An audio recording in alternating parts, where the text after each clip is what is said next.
Jusqu'au Moyen-Âge, les Coptes étaient majoritaires en Égypte. Puis au fil des ans, ils ont été de plus en plus discriminés, certains se convertissant même à l'islam pour survivre. Ceux qui ont refusé de renier leur foi sont devenus des citoyens de série B.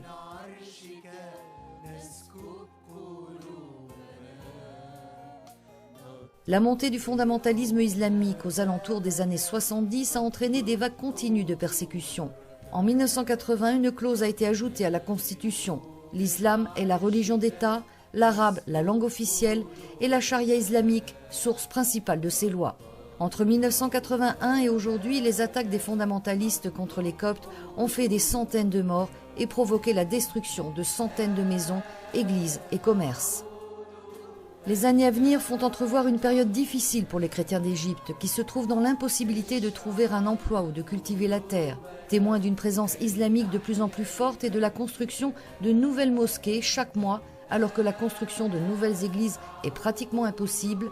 Beaucoup de chrétiens partent à l'étranger en quête de liberté. Selon les estimations, les chrétiens qui ont quitté l'Égypte depuis la chute du régime de Moubarak se comptent par centaines de milliers.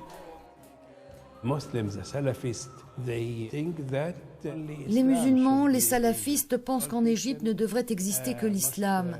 Tous les chrétiens doivent partir et ils nous disent « Partez au Canada ou en Amérique, vous avez tous des visas ». Et nous avons répondu « Non, c'est notre pays, nous resterons ici, car nous avons pour mission d'apporter la paix, le dialogue et l'accueil. Et nous faisons tout pour continuer ».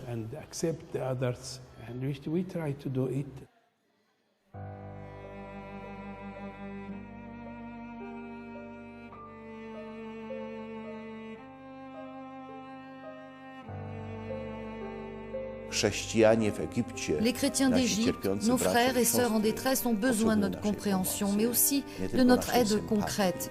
Il ne faut pas arrêter de penser à eux, de prier pour eux, mais aussi de les soutenir financièrement.